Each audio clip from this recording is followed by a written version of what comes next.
수협에 나온 여러분들을 주의 이름으로 축복하고 환영합니다. 우리가 수요일날 사도행전을 보고 있는데 우리가 이 사도행전 18장으로 넘어오면 그 사도행전 17장까지 바울 사도가 아덴이라는 것, 지금의 아테네죠. 이 아덴이라고 하는 곳에서 교회를 세우는 일에 실패를 합니다. 이게 좀 드문 일이거든요. 주경학자들은 여러 가지 이야기를 하더라고요. 바울이 그곳에서 예수님의 십자가보다는 자신의 지식을 자랑한 연고다, 뭐 이렇게 말하는 분들도 있고, 어쨌든 바울이 인간적으로 복음을 전했기 때문에 열매가 없다, 이렇게 이야기하는 분들도 있습니다. 어쨌든 바울은 아덴이라는 곳에서 복음 전도, 교회를 세우는 일에 실패를 해요. 더군다나 아덴에 큰 핍박이 바울에게 있게 되잖아요. 그래서 바울은 정말로 그곳에서 거의 탈출하다시피 그 지역을 떠나 고린도라고 하는 지역으로 바울이 이제 오게 돼요. 그때 우리가 알다시피 이 디모데나 실라는 그냥 아덴에 남겨놓고 자기 몸 하나 급하게 빠져나와 고린도라고 하는 지역으로 바울이 오게 된 장면이 오늘 18장에 나오는 장면입니다. 근데 우리가 고린도에게 보낸 편지에 고린도전서 2장 3절에 보면 내가 너희 가운데 거할 때에 약하여 두려워하며 심히 떨었도다. 바울 사도가 이 고린도에 와서 심히 떨고 내가 약했다, 이런 표현을 쓰거든요. 고린도전서에 보면 바울은 아덴의 실패가 좀 리스크가 있었던 것 같아요. 그래서 고린도까지 왔는데도 그 열정이 식어지고, 그리고 또 이곳에서 또 핍박을 당하면 어떻게 하나 짐작으로 두려움에 떨고 있다. 오늘 이 고린도라고 하는 지역에서 바울 사도가 아덴의 실패가 리스크가 있었고, 또 고린도까지 와가지고 내가 심히 떨었다고 얘기하잖아요. 고린도전서 2장 3절에 보면, 그런 걸 보면 바울이 이 고린도에서 그렇게 유쾌하게 복음을 전했던 것 같지는 않습니다. 아덴의 실패가 그에게 있었던 것이죠. 그래서 고린도까지 와서도 웅신의 폭이 좁아졌고, 복음을 열정적으로 전하기에는 실패의 리스크가 바울에게 있었다, 이렇게 해석할 수가 있는 것입니다. 바울이 방문한 이 고린도라고 하는 지역은 우리가 잘 알다시피 항구 도시입니다. 이곳에는요 아프로디테라는 신전이 있는 거대한 도시고, 이 도시에서 성전 도시들이 성적인 제사를 행했던 음란의 도시입니다. 여기는 이제 우상신을 숭배하는 사람들이 어떤 성적인 행위를 통해 자신의 신들에게 자신의 제사를 드린다라고 하는 이런 엉뚱한 일을 했어요. 그래서 이 고린도라고 하는 지역은 음란의 도시로 유명합니다. 더군다나 이곳에서 16km 떨어진 이스미아라고 하는 지역은 고대 그리스의 유명한 4대 경기장 중 하나가 있는 곳이에요. 바울은 이곳에서 올림픽 경기하는 걸 고대 사람들이 경기하는 것을 봤을 거예요. 그래서 바울의 그 서신서에 보면 운동 경기를 묘사하는 글들이 많잖아요. 빌립보서도 보면 표대를 향하여 뒤의 것을 잃어버리고, 이런 것들은 운동 경기를 연상하며 바울이 썼던 배경이 있다, 이렇게 보면 됩니다. 어쨌든 이 고린도라고 하는 지역은 음란의 도시고 성적으로 매우 음란했던 곳이에요. 이게 이제 고린도 교회에 보낸 편지에도 나와요, 이 내용이. 고린도전서 후서를 보면 바울이 그들에게 보낸 편지가 고린도전서 후서인데, 거기도 보면 이 음란의 문제를 바울이 지적하고 있는 장면도 나와요. 그만큼 고린도라고 하는 지역은 항구 도시로 성적인 문란이 대단히 심했던 도시다. 고대 사이에서는 이런 말이 있습니다. 코림시아 세사이, 코림시아 세스사이. 이런 말은 뭐냐면 이게 이제 성적으로 문란한 사람들을 불렀던 용어예요. 코림시아 세스사이, 이게 뭐냐면 고린도 사람 같다, 그런 뜻이에요. 그러니까 성적으로 문란한 사람을 어떻게 부르느냐 하면 코린시아 세스사예요. 저 사람은 고린도 사람 같다라고 부를 정도로 고린도라고 하는 지역은 성적인 분란이 대단히 많았던 지역이다. 고린도전서와 후서를 연구하면 이 사실을 발견하게 됩니다. 자, 바울은 이 도시에 오게 됩니다. 여기서 바울은 아주 중요한 한 부부를 만나요. 그것이 아굴라와 브루스길라라는 부부를 만납니다. 우리가 알다시피 나중에 이 아굴라와 브루스길라 부부는 바울의 전적인 협력자가 되죠. 그가 로마서에 보낸 편지에도 이 부부의 이름이 거론이 될 정도로 협력자가 됩니다. 이 브루스길라와 아굴라 부부, 지금은 아굴라 브루스길라라고 썼지만 나중에는 브루스길라 아굴라라고 쓰거든요. 부인이 더 사역에 열정적이었다라는 걸 보여주는 장면인데 이 부부를 바울이 고린도에서 만납니다. 근데 이 사람들은 그 로마에서 살다가 로마의 황제였던 글라우디우스가 유대인들이 로마에서 좀 그 소란을 피웠던 것 같아요. 그 내용은 잘 몰라요, 역사적으로. 유대인들이 로마에서 살던 유대인들이 소란을 피우니까 주 49년경에 로마의 글라우디오 황제가 모든 유대인들을 로마에서 축출해냅니다. 로마를 다 떠나라고 명령을 해요. 황제의 명령이 임하게 되죠. 그래서 그때 로마에 살던 이 브루스길라 아굴라 유대인인데 이들도 로마에서 추방을 당해서 어디까지 왔느냐면 이 고린도라고 하는 곳까지 오게 된 거예요. 그러니까 이들이 여기 온 이유는 추방을 당했기 때문입니다. 로마로부터 추방을 당해서 고린도까지 왔는데 이들의 그 직업이 잡이 뭐냐면 천막을 만드는 직업이었어요. 쉽게 말하면 가죽을 이용하여 텐트 같은 천막을 만드는 그런 직업을 아굴라 부부들이 하고 있었던 거예요. 그것으로 자신의 생업을 유지했고 로마 안에서도 이 직업을 가지고 돈을 벌던 사람들입니다. 근데 이 사람들이 황제의 칙령으로 자이반 타이반 고린도까지 추방당해서 온 거예요. 로마로부터 고린도까지는 꽤 먼 거리잖아요, 지도를 보면. 근데 자이반 타이반으로 이곳까지 와서 그곳에서 천막을 만드는 일을 하게 된 거예요. 생업이죠. 그러다가 바울 사도가 바울의 본래 직업이 뭐죠? 천막을 만드는 기술이 있는 사람이거든요, 바울이. 그러다 보니까 천막 만드는 기술이 있었던 이 아굴라와 브루스길라 부부의 가정에 가가지고 함께 일을 한 거예요. 업종이 똑같으니까. 이게 뭘 의미하냐면 바울 사도가 복음에 대하여 전적으로 올인하지 못하고 어떤 직업적인 것들을 했다라는 이유는 바울이 그만큼 아덴에서 충격이 있었다라는 거예요. 전적인 복음 사역이 어려울 정도로 심적인 어려움이 있었던 것 같아요.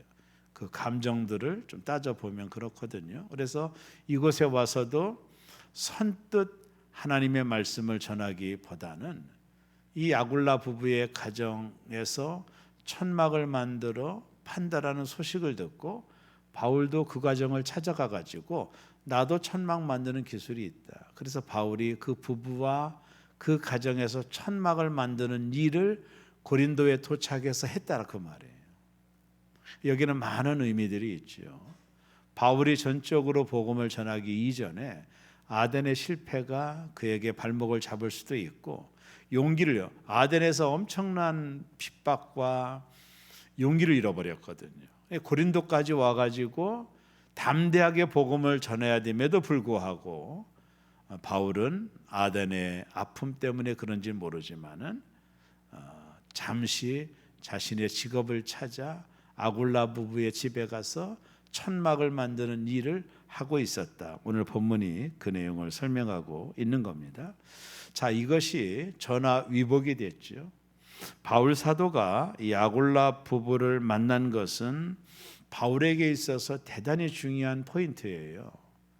우리가 성경을 읽다 보면 로마서 특별히 읽다 보면 이 아굴라 부부에 대한 이야기가 많이 나와요. 바울의 입속에서 그만큼 이 고린도라는 지역에서 바울이 만난 이 아굴라 부부는 바울에게 있어서 대단히 중요한 사람들이었음을 우리는 알아요. 로마서 16장 3절과 4절을 보면 나의 동역자들인 브루스길라와 아굴라에게 문안하라. 저희는 내 목숨을 위하여 자기의 목이라도 내어 놓았나니. 이게 바울이 이 부부에 대한 그 평가거든요. 로마 교회 성도들에게 아굴라 브루스길라 부부에게 문안해라. 그 사람들은 나를 위하여 자신의 목숨도 내놓을 사람이었더라는. 그러니까 이 부부를 처음 만난 것이 고린도 지역이니까 이 부부를 만난 이유도 천막을 만들기 위해서 이 부부를 만나게 된 거거든요. 바울의 입장에서. 그러나 바울이 이 부부를 만난 것은 그의 전도 사역에 대단히 중요한 부부였어요. 바울이 로마로 압송되어 갈 때 이 사람들이 미리 로마로 가 있었고요. 바울이 가는 곳마다 선별적으로 미리 가가지고 바울의 선교 활동을 도와줬던 사람들.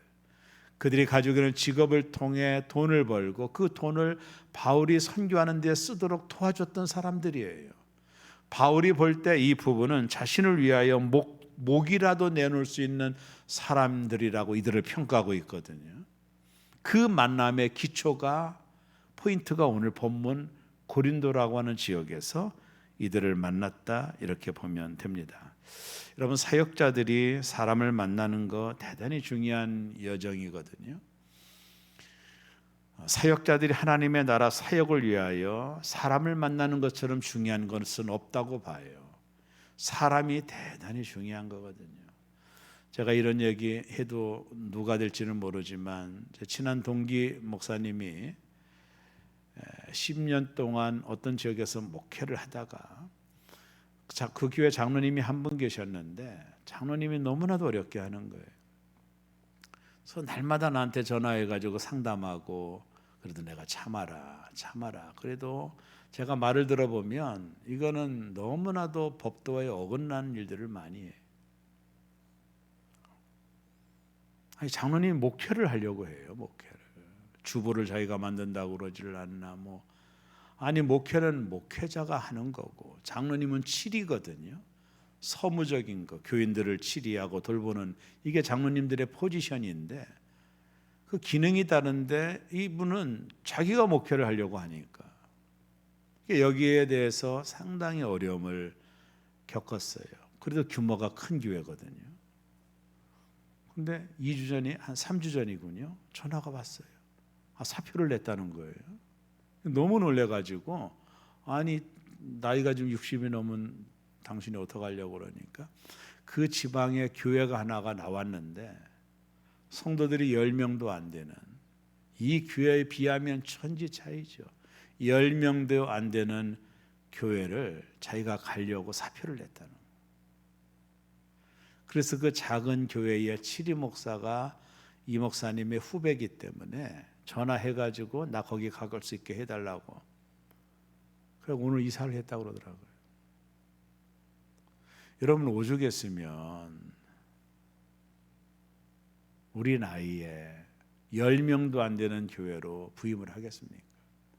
오직 됐으면 그런 행동을 했겠죠. 제가 봐도 자살하고 싶다고 그러더라고요. 나한테. 여기서 도저히 목회를 여기다 자기가 죽을 것 같다라는 거예요. 매일 찾아와서 뭐라고 그러지, 전화로 뭐라고 하지. 전화 소리만 들면 노이로제에 걸려가지고 우울증이 왔다고 그러더라고요. 가끔 막 눈물을 흘린대요. 그러니까 사모님이 남편 살려야 되겠다고 여보 우리 여기 떠나자. 그래서 결정을 한 거거든요. 여러분 목회자에 있어서 먹고 사는 건 다 어디 가든지 사는데 사람을 만나는 게 이게 대단히 중요한 거예요. 정말로 고약한 사람 만나면 목회 여정이 너무나도 어려워져요. 목회자들이 사람을 잘 만나는 게 대단히 중요한 것 같아요. 세상 사람들은 인복이라고 하지만 어쨌든 좋은 동역자들을 만나고 좋은 사역자들을 만나는 이게 참 중요한 것 같아요. 저 이번에 우리 유주 목사님도 오셨고 요한은 전사님도 오셨는데 귀한 분들이 함께 사역을 또 동행해 주시고 어려운 때 우리 교단이 지금 어떤 교단인지 모르죠. 저희 교단이 제가 신학교를 입학할 때만 해도 160, 170명의 입학생들이 입학을 했어요. 목사가 되겠다고. 지금은 얼마를 입학하는지 아세요? 35명입니다. 목사가 되겠다고 35명밖에 입학을 안 해요. 그러면 10년이 지나고 나면 목사가 없는 겁니다. 목회할 목사가 없어요. 10년 지나고 나면. 그래서 다른 교단은 이 문제의식을 가지고 여러 가지 정책들을 세우고 방안을 연구하거든요. 우리 교단도 발등에 불이 떨어진 거예요. 10년이 지나고 나면 우리 교단의 교회가 3,000교회인데 우리 때만 해도 입학생이 150명, 200명이 목사가 되겠다고 입학했는데 지금은 신학교에 입학하는 인원이 35명도 안 된대요. 계속 그러고 있다는 거예요. 그러면 교회는 3,000교회인데 10년이 지나고 나면 목회자들을 구할 수가 없는 거예요. 목사들이 없는 겁니다. 나이 든 사람 은퇴하고 나면. 왜요? 아니 목사 되려고 1년에 35명 받고 지원을 않는다니까요. 그러니까 우리 교단도 지금 심각한 문제에 직면해 있는 겁니다. 나 그 소리 듣고 너무 놀랐거든요. 근데 10년 지나고 나면 엄청난 일들이 벌어진다고 그래요. 3,000개 교회 아닙니까? 우리 성결교만 해도 어마어마하죠. 3,100개인가 얼마거든요. 근데 우리 때만 해도, 우리 세대만 해도 150명, 200명이 입학을 했거든요. 목사가 되겠다고, 헌신하겠다고. 지금은 30명, 많아요 35명. 그 중에 졸업하고 목사 안 되는 사람이 또 30%가 넘는데요. 그럼 1년에 20명, 30명 목회자가 배출되면 우리 같은 목사가 은퇴하고 나면 도대체 교회를 누가 맡습니까? 이렇게 많은 교회를. 그러니까 교단적으로 좀 심각하게 고민하고 있는 거예요. 어쨌든 그것은 별다른 얘기지만 목회자에 있어서 이 사람을 만나는 것처럼 중요해요. 어디 가든지 먹고 살거든요. 그게 중요한 게 아니에요. 제가 친구 목사 얘기도 했지만 거기서는 더 먹고 잘 살 수 있겠죠. 교회가 큰 교회니까. 근데 목회자가 그게 중요한 게 아니라는 거예요. 잘못된 사람을 만나면 너무나도 어려운 거예요. 이게 목회자뿐만 아닙니다. 우리들도 마찬가지입니다. 사람을 잘 만나는 거, 우리 자녀들이 사람을 잘 만나는 게 나는 가장 큰 복이라고 보거든요. 이게 진짜 기도해야 됩니다. 자녀들을 위해서. 특별히 목회자들에게 사람은 잘 만나는 게 중요한데 이 아골라와 프르스길라 부부는 진짜 바울이 눈에 넣어도 아깝지 않은 사람들이에요. 우리가 성경을 계속 연구하다 보면 로마 교회에 보낸 편지 내용도 마찬가지. 바울이 이러잖아요. 저 사람들은 자기 목을 나를 위해서 내놓을 수 있는 사람이라고 바울이 확신하고 있잖아요. 그만큼 배경이 있는 거예요. 바울을 위해서 자신의 목이라도 내놓을 수 있는 사람들이라고 이들을 평가하고 있거든요. 이 사람들을 만난 것이 천막을 짓는 아골라 부부의 집에서 바울이 잠시 일을 하기 위해서 갔을 때 이들을 만난 거예요. 이 타이밍이 대단히 중요한 거라고.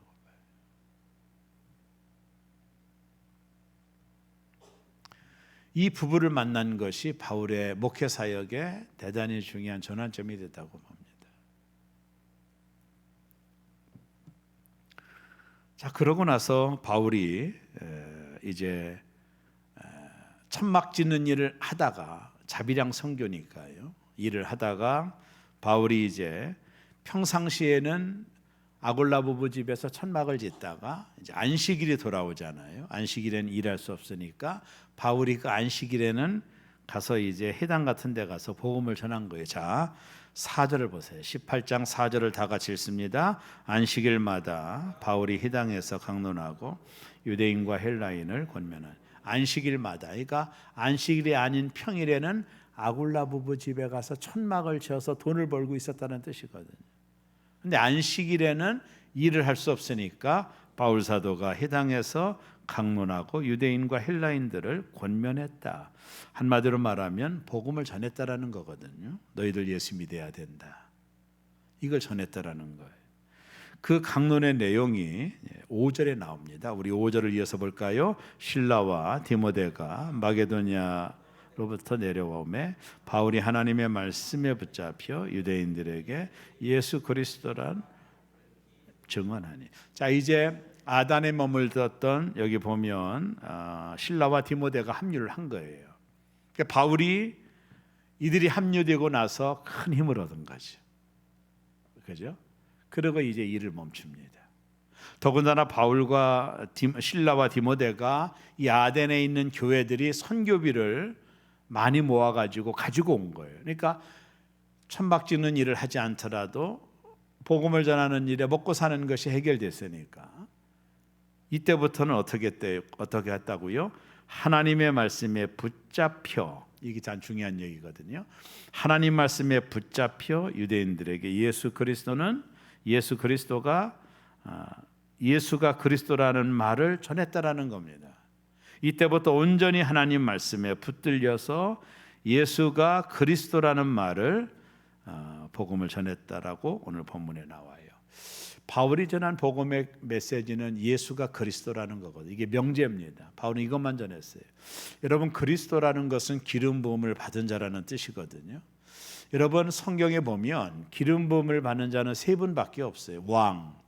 왕이 기름 부음을 받잖아요. 그 다음에 제사장, 그리고 선지자가 기름 부음을 받아요. 이 땅의 모든 왕, 이 땅의 모든 제사장, 이 땅의 모든 선지자는 불완전했습니다. 기름 부음을 받았지만 불완전했습니다. 여러분, 이스라엘의 왕들을 보세요. 다 불완전하잖아요. 그리고 제사장들도 얼마나 불완전했습니까? 선지자들도 마찬가지죠. 그러나 이제 완전한 왕이 오셨고 완전한 제사장이 오셨고 완전한 선지자가 오셨는데 그분이 누구라고요? 예수 그리스도라는 거예요. 오늘 바울이 그걸 전하고 있는 겁니다. 이게 유대인들은 그리스도라는 말을 너무나도 잘하는 겁니다. 기름 부음을 받는 자라는 뜻이거든요. 이게 이들은 구약의 배경이 있었기 때문에 기름을 붓는 부음을 받는 자들은 세 명이라는 것도 알고, 그러나 그들이 만났던 이 기름 부음을 받은 자들은 완전하지 않았지만 이제 예수 그리스도께서는 완전한 왕으로, 완전한 제사장으로, 완전한 선지자로 이 땅에 오셔서 십자가에 달려 죽으셨다라는 겁니다. 그분이 우리의 모든 죄를 사해 주시고 그분을 믿으면 구원받는 놀라운 역사를 그분이 행해 주셨다라는 말을 오늘 바울이 이 고린도라고 하는 지역의 회당에 들어가서 유대인들과 헬라 사람들에게 예수가 그리스도라는 걸 전했다라는 거예요. 복음의 키워드를 전한 거죠. 자, 근데 어떤 반응이 일어납니까? 6절을 이어서 한번 읽어보겠습니다. 그들이 대적하여 비방하거늘 바울이 옷을 털면서 이르되 너의 피가 너희에게로 돌아갈 것이요 나는 깨끗하니라. 이후에는 이방인에게로 가리라 하고. 자, 여기 바울을 대적하고 비방했다. 대적이라는 말은 적개심을 품고 비방했다라는 말은 블레사케베오라고 하는 헬라어 단어를 쓰는데 모욕적으로 말을 하는 거예요. 그러니까 바울에게 적개심을 가지고 모욕적인 말을 했다라는 겁니다. 바울이 열받았다라는 거예요. 얼마나 모욕적인 말을 어떻게 했는지 잘 모르겠어요. 그러나 바울이 심각하게 상처를 받을 정도로 바울을 적대하고 모욕적인 말, 바울의 자존심을 상하게 하는 말, 바울을 완전히 깔아뭉개는 말, 이런 말을 했던 것 같아요. 바울이 너무나도 마음에 상처를 받을 정도로 이 사람들이 예수가 그리스도라는 말을 듣고 모욕적으로 바울을 인격모독을 한 것 같아요. 그래서 바울이 자신의 옷을 털면서 이렇게 말했습니다. 너희 피가 너희에게로 돌아갈 것이다. 자, 이 말은 배경이 또 있어요. 느헤미야 시대에, 느헤미야는 하나님의 선지자였죠. 느헤미야 시대에 느헤미야가 이 행동을 하게 됩니다. 그가 옷을 털면서 그들의 산업과 그들이 가지고 있는 모든 집들이 빈손이 되게 할 것이다. 이렇게 저주를 베풀거든요. 이게 느헤미야 시대에 옷을 털면서 하나님의 경고의 메시지를 듣지 않는 너희들이여, 나는 말했다, 난 옷을 털었다, 너희가 앞으로 너의 집과 산업을 다 털어서 빈 털터리가 될 것이다. 이때 이제 느헤미야가 했던 메시지가 오늘 바울이 했던 행동의 원인이 그런 오버랩이 있는 거예요. 이게 바울이 옷을 털었을 정도로 느헤미야의 저주를 바울이 지금 하고 있는 겁니다. 왜냐하면 비방을 바울이 인격 모독을 당한 것 같아요. 도저히 참을 수 없는 모욕을 당한 것 같아요. 옷을 털면서 너의 피가 너희에게로 돌아갈 것이다. 대단히 엄중한 말을 하고 있는 겁니다. 실은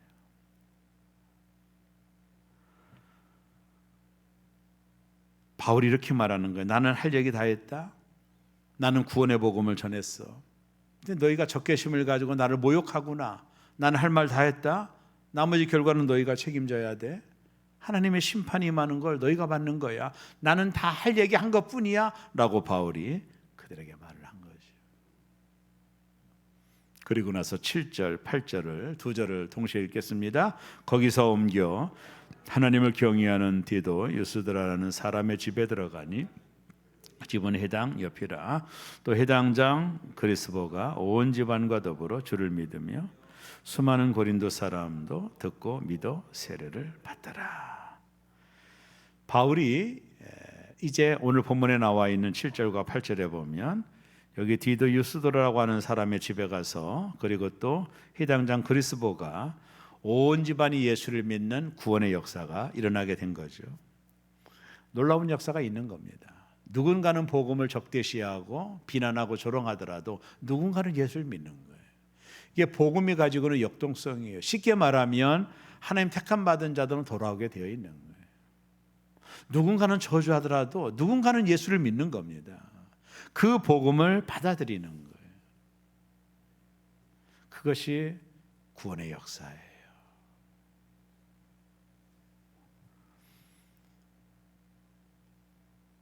이제 하나님이 그에게 나타나셔요. 이게 참 중요한 거거든요. 9절을 한번 읽어볼까요? 밤에 주께서 환상 가운데 바울에게 말씀하시되 두려워하지 말며 침묵하지 말고 말하라. 바울이 다메섹에서 환상 가운데 예수님 만나고 그리고 나서 오늘 환상 가운데 바울이 예수님을 음성을 듣게 되는 거죠.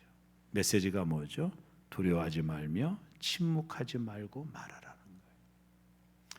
여기에 구원의 은혜가 있으니 여기에 영생을 주는 길이 있으니 바울아 두려워하지 말고 침묵하지 말고 말해야 된다.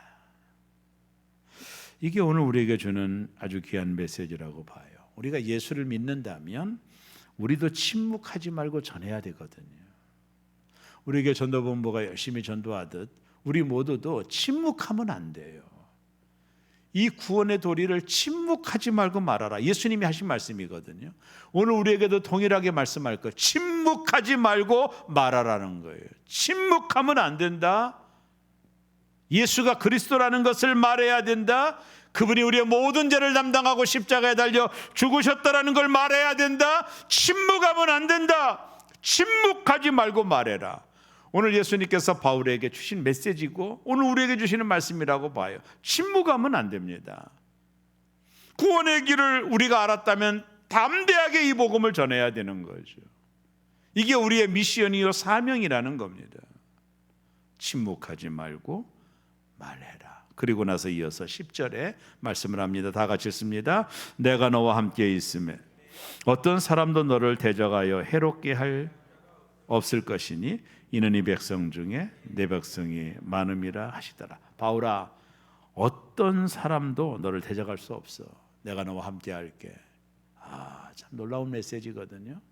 바울아, 내가 너와 함께 할게. 누구도 너를 대적할 수 없어. 그러면서 이 성 중에 이 고린도라고 하는 지역에 내 백성이 많음이라 하시더라. 이게 미래 완료형으로 쓰여 있거든요. 문법을 보면 쉽게 말하면 이건 이런 얘기입니다. 이 지역에서 예수 믿는 사람이 많아질 거라는 거예요. 바울은 그 메시지를 들은 거예요. 이 지역에서 예수 믿는 사람이 많아질 거라는 거예요. 그러니 담대하게 말해라. 두려워하지 말라. 내가 너와 함께 할 것이다. 임마누엘의 하나님의 약속을 바울에게 주고 있는 거예요. 왜요? 바울이 고린도 지역에 도착해서 아까도 말했지만 너무 두려워가지고 벌벌 떨고 있었거든요.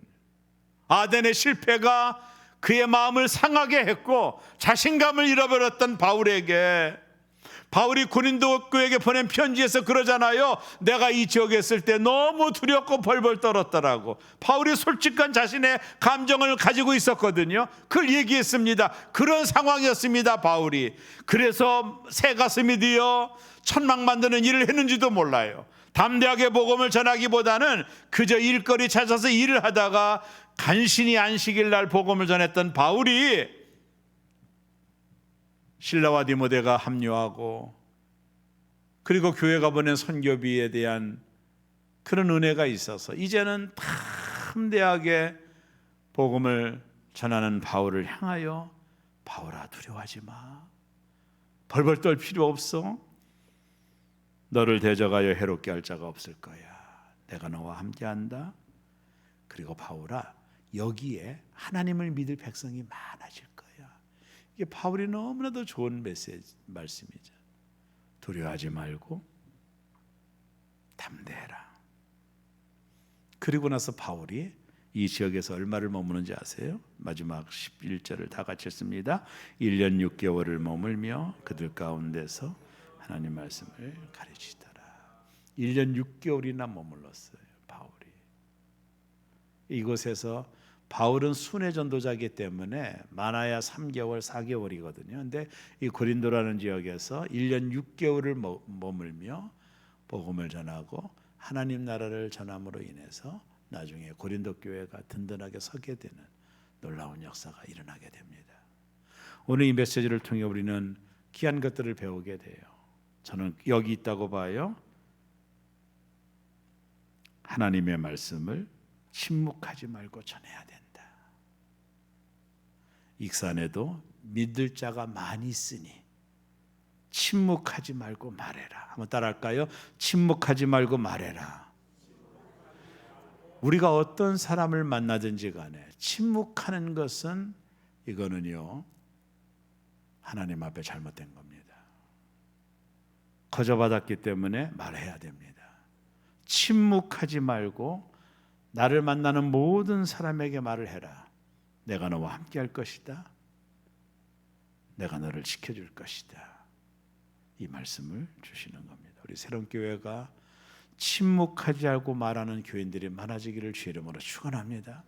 그래서 영혼 구원이 일어나고 하나님이 예배된 영혼들이 다 주의 전으로 돌아오는 놀라운 은혜를 우리 모두가 맞이하시기를 주의 이름으로 축원합니다. 그렇습니다. 하나님,